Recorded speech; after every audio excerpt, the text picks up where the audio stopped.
Warning, this is how I personally complete each project. I do have some mechanical and electrical knowledge. Use this video at your own risk. I am not and will not be responsible for any damage that may occur while you attempt to repeat as I do. Always follow all manufacturer warnings and instructions. Consult a professional if you are unsure.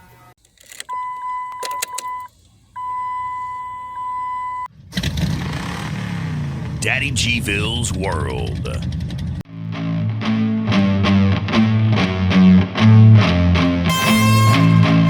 What's up, everyone?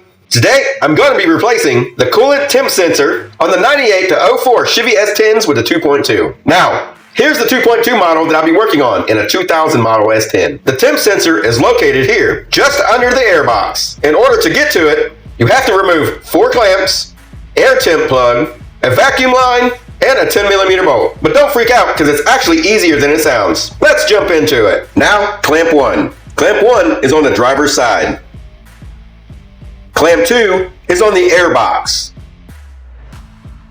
Clamp 3 is on the air box hooked to the mass airflow sensor.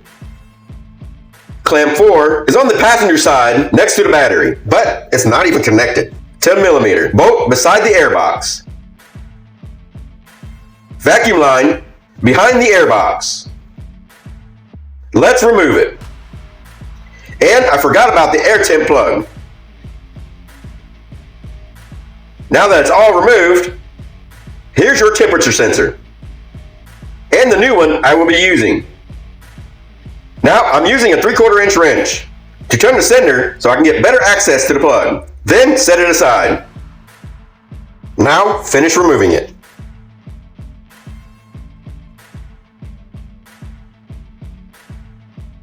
Clean up the threads a little. Then screw the new one in by hand so you don't cross thread it. Now, it's already got thread sealant on it, so no need for plumber's tape or any other sealant. Tighten it up. Plug it in.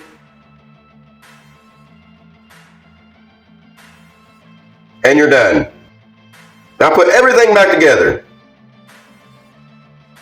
And if you're low on antifreeze, put some in.